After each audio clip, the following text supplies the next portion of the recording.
ডিভিসির জলে রাজ্যে প্লাবন পরিস্থিতি। কেন্দ্রের বিরুদ্ধে চড়া সুর মুখ্যমন্ত্রীর। বারবার দামোদর ভ্যালি কর্পোরেশনের জলে ভাসছে জেলা। প্রধানমন্ত্রীকে জানিয়ে কোনো ফল হয়নি দাবি। তাই বন্যা মোকাবিলায় রাজ্যকে বঞ্চনার অভিযোগ। বারবার বলা সত্ত্বেও ডিভিসি বলুন, পঞ্চায়েত বলুন, মাইথন বলুন, এরা কেউ আমাদের কথায় গুরুত্ব দিচ্ছে না, শুনছে না। এবং কেন্দ্রীয় সরকারকে বারবার বলা হয়েছে খননের কাজ শুরু করতে। গত 18 জুন থেকে একদিকে বৃষ্টি হয়েছে, অন্যদিকে 27,000 লক্ষ কিউবিক মিটার জল ছাড়া হয়েছে। কেউ নিজেকে বাঁচাবার জন্য জল ছেড়ে দিয়ে খালাস হয়ে যাচ্ছে। 15 বছর ধরে আমরা লড়াই করছি, 14 বছর ধরে, কিন্তু লড়াইয়ের কোনো ফল পাওয়া যাচ্ছে না। আমি নিজে প্রধানমন্ত্রীকে চিঠি দিয়েছি, ইরিগেশন ডিপার্টমেন্টকে চিঠি দিয়েছি, নীতি আয়োগের মিটিং গুলোতে আলোচনা করেছি। আসাম বন্যা ত্রাণের টাকা পায়, বাংলা পায় না। বাংলায় শুধু জল ছেড়ে দিয়ে বন্যা করে দিয়ে খালাস। প্লাবন পরিস্থিতিতে সতর্ক রাজ্য। জেলায় জেলায় ডিএমএসপিদের পদক্ষেপের নির্দেশ। জলমগ্ন এলাকা থেকে বাসিন্দাদের দ্রুত সরিয়ে আনতে হবে, করতে হবে মাইকিং, নির্দেশ মুখ্যমন্ত্রীর। যেখানে মনে করবেন জল জমছে, জলের ব্যাপার আছে, মানুষকে সাহায্য করবার জন্য মানুষ আপনাকে বলবে না, আপনাকে মানুষের সাথে যোগাযোগ রেখে সাহায্য করতে হবে। এবং এগুলো দেখার জন্য আমি সিএসকে বলবো প্রতি জেলায় 3 জন করে প্রিন্সিপাল সেক্রেটারিকে, যেখানে প্রিন্সিপাল সেক্রেটারির প্রবলেম আছে সেখানে সেক্রেটারিকে দিয়ে দিন। কারণ কয়েকটা ডিপার্টমেন্ট এমার্জেন্সি আছে যারা অনেক সময় জায়গা ছাড়তে পারে না, তার নেক্সট ম্যানকে দিয়ে দিন। দিয়ে একটা করে টিম এই জেলাগুলোতে যেন এখন 7 দিন বসে থাকে, যতক্ষণ বর্ষা আর রিলিফের কাজ সেটেল না হচ্ছে পুরোপুরি। একে প্রতিদিন বৃষ্টি, আর তার উপর নাগারে জল ছাড়ছে ডিভিসি। জলমগ্ন রাজ্যের নানা এলাকা।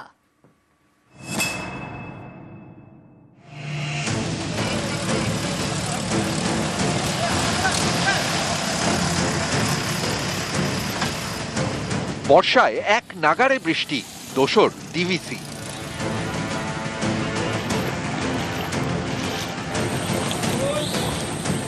ঝাড়খণ্ডে বৃষ্টি হলে প্রচুর জল ছাড়ে ডিভিসি। এর জেরে ভেসে যায় এ রাজ্যের নানা জেলা। এবছরও একই ভোগান্তি।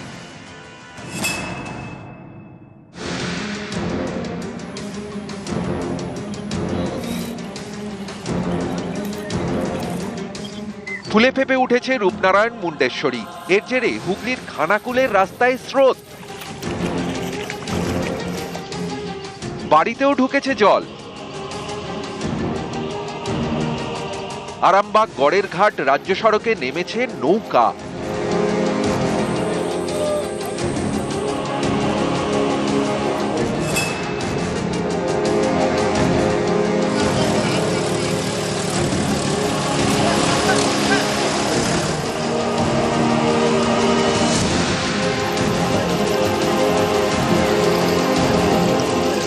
রাস্তায় হাঁটু জল,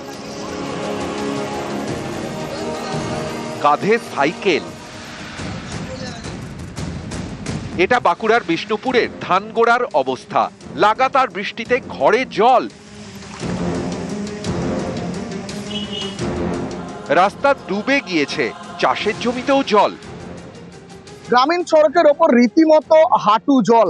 আমার পেছন দিকে রয়েছে জন্তা লয়ার সহ বেশ কয়েকটি গ্রাম এবং সামনের দিকে রয়েছে ধানগোড়া।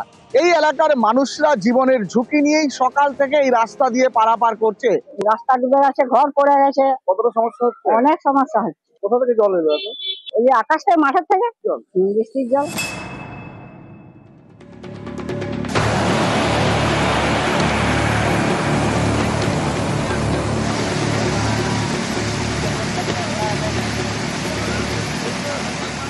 বীরভূমের মোহাম্মদ বাজারের পচ্চনপুর, এখানে দ্বারকা ফুসছে জল। রাস্তায় পাথর খাদানে যাওয়ার পথে ডাম্পার আটকে বিপত্তি।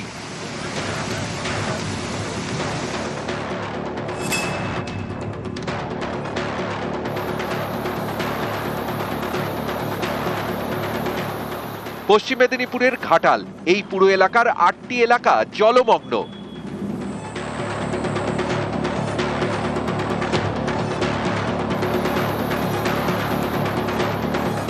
রাস্তায় জল, ভরসা এখন নৌকা, ডিঙি।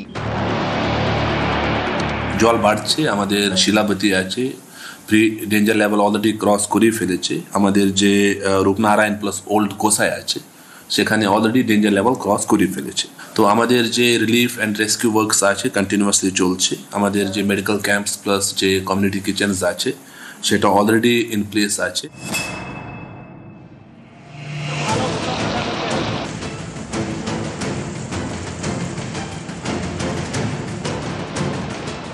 ঝাড়গ্রামেও লাগাতার বৃষ্টি, ডুলুং নদীর জল উপচে রাস্তায়। গোপীবল্লভপুরের সঙ্গে ঝাড়গ্রাম শহরে যাওয়ার কজওয়ে জলের তলায়।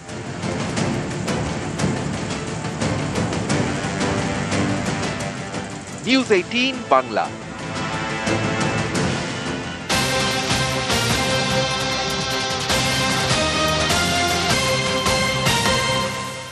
ভেঙে পড়ছে, তাড়াতাড়ি পালাও এখান থেকে। সেতুটা ভেঙে পড়ছে, তাড়াতাড়ি পালাও এখান থেকে। সেতুটা ভেঙে পড়ছে, তাড়াতাড়ি পালাও। এই ছবি ভয় ধরানোর, কিন্তু এই ছবি না সত্যি নয়, এটা একটা ভাইরাল ভিডিও, কিন্তু তাতে কৃত্রিম বুদ্ধিমত্তার ভয়ঙ্কর প্রয়োগ করা হয়েছে। দেখুন, আমরা সেই পরীক্ষার খাতায় লিখতাম না বিজ্ঞান আশীর্বাদ না অভিশাপ, কৃত্রিম বুদ্ধিমত্তা মানে আর্টিফিশিয়াল ইন্টেলিজেন্স, এই তো বিজ্ঞানেরই দান। কিন্তু সেই বিজ্ঞানের দানকে আমরা কিভাবে কাজে লাগাচ্ছি এটা সবার আগে আমাদের বুঝতে হবে। এই ভাইরাল ভিডিও সোশ্যাল মিডিয়ায় ছড়িয়ে পড়ার পর সকলেই আতঙ্কিত। করোনেশন ব্রিজ ভেঙে পড়ার ছবি, আর এই ভিডিও তৈরি করা হয়েছে এআই দিয়ে, কৃত্রিম বুদ্ধিমত্তা দিয়ে। ওই যে বললাম বিজ্ঞান আশীর্বাদ না অভিশাপ, এই ছবিকে কার্যত আমরা অভিশাপ বলে, বিজ্ঞানের অভিশপ্ত প্রয়োগ বলে ধরতে পারি। কথা বলবো আমাদের প্রতিনিধি রকি রয়েছেন সঙ্গে। রকি, এই ছবি ভয় ধরায়, এই জাল ছবি ইতিমধ্যেই আমরা দেখেছি, ভিডিও ভাইরাল হয়েছে, পুলিশ কি পদক্ষেপ করলো?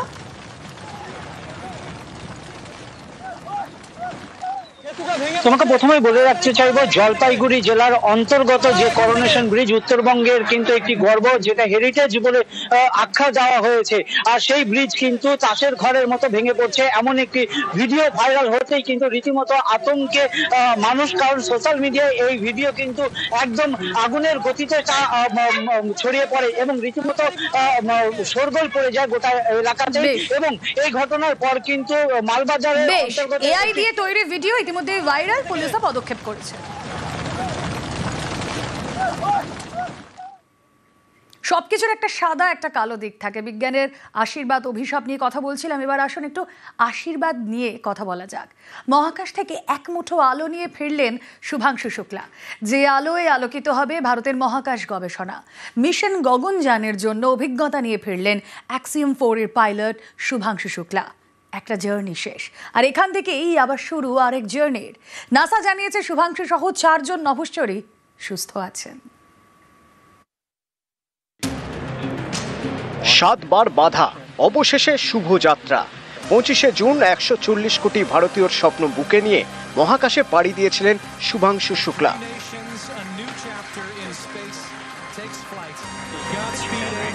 নাসার অ্যাক্সিওম মিশন 4 এর পাইলট ভারতের শুভাংশু। ইলন মাস্কের স্পেস এক্স ড্রাগনে চড়ে মহাকাশে পাড়ি দিয়েছিলেন। সঙ্গে ছিলেন পোল্যান্ডের স্লাউস উজনান্সকি, হাঙ্গেরির টিবোর কাপু ও নাসার অভিজ্ঞ মহাকাশচারী পেগি হুইটসেন ছিলেন মিশন কমান্ডার। নাসা ও স্পেস এক্সের যৌথ উদ্যোগে মহাকাশ অভিযান অ্যাক্সিওম মিশন 4 এ উৎক্ষেপণের পর থেকে সারা দেশের উৎসাহ ছিল শুভাংশুকে নিয়ে। কারণ 1984 সালের পর 2025 সাল, রাকেশ শর্মার 41 বছর পর মহাকাশে কোনো ভারতীয়।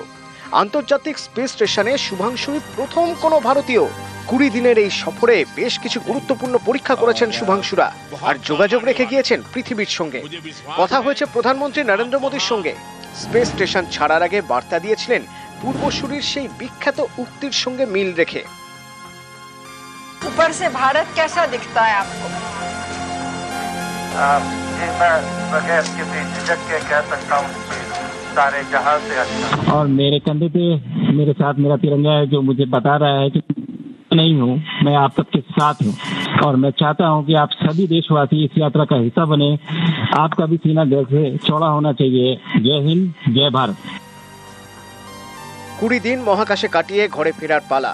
সোমবার ভারতীয় সময় বিকেল 4:45 আন্তর্জাতিক স্পেস স্টেশনের সঙ্গে সম্পর্ক ছিন্ন করেছিল শুভাংশুদের মহাকাশযান। এরপর 6টি গুরুত্বপূর্ণ ধাপ। প্রথমে পৃথিবীতে ফেরার প্রথম পর্যায় ডিপারচার বার্নস, এরপর কক্ষপথ বদল ডিঅরবিট বার্নস, এরপর ক্যাপসুল আলাদা হয়ে যাওয়া ট্রাঙ্ক ডিট্যাচ, 4 নম্বর বায়ুমণ্ডলে প্রবেশ, এরপর অধীর অপেক্ষা। নাসার ক্যামেরা দেখালো সান দিয়েগোর আকাশে একটা বিন্দু ধীরে ধীরে বড় হচ্ছে। এক এক করে খুলে গেল প্যারাসুট। দেশ তখন উচ্ছ্বাসে ভাসছে। প্রশান্ত মহাসাগর ছিল ক্যাপসুল। তৈরি হলো আরো একটা ঐতিহাসিক মুহূর্ত। গর্বিত মা বাবার চোখে জল, শুভেচ্ছা অভিনন্দনের বন্যা বয়ে যাচ্ছে। ভারতীয় সময় তখন বিকেল 3:01। পৃথিবী ছুঁল ক্যাপসুল। এরপর বিকেল 3:30 ক্রুরা জাহাজে তুলল ক্যাপসুল। বিকেল 3:40 ক্যাপসুলের হ্যাচ খোলা হলো। বিকেল 3:49 ক্যাপসুল থেকে বেরোলেন পেগি হুইটসন। বিকেল 3:52 ক্যাপসুল থেকে বেরোলেন শুভাংশু শুক্লা। এখন 7 দিনের পর্যবেক্ষণে থাকবেন শুভাংশুরা। তাদের শারীরিক পরীক্ষা হবে, তারপর ঘরে ফেরা। কতক্ষণ মহাকাশে ছিলেন শুভাংশু? 20 দিন 3 ঘন্টার মহাকাশ যাপন। কক্ষপথে মোট 322 বার প্রদক্ষিণ। মহাকাশে মোট 1,39,10,400 কিলোমিটার জার্নি। তবে শুভাংশুর জার্নি শেষ হয়নি। এখান থেকেই আর একটা জার্নি শুরু, যে জার্নির নেতৃত্ব দেবেন শুভাংশু শুক্লা। 2027 সালে ভারতের লক্ষ্য মহাকাশ। গগনযানে মহাকাশ অভিযান। মহাকাশে মানুষ পাঠাবে ভারত। তারপরে টার্গেট মহাকাশে ভারতের নিজস্ব স্পেস স্টেশন তৈরি করা। নাসার মহাকাশ অভিযানের পাইলট শুভাংশু শুক্লা। তার গবেষণা ও প্রযুক্তিগত অভিজ্ঞতা ভারতের মহাকাশ অভিযানকে আরো কয়েক কদম এগিয়ে দিল। শুভাংশু শুক্লা মহাকাশের অভিজ্ঞতা নিয়ে ফিরেছেন, যে অভিজ্ঞতা দিয়ে লিড করবেন ভারতের গগনযান, যে গগনযানের মাধ্যমে ভারত আবার জগৎ সভায় শ্রেষ্ঠ আসন লবে। নিউজ 18 বাংলা।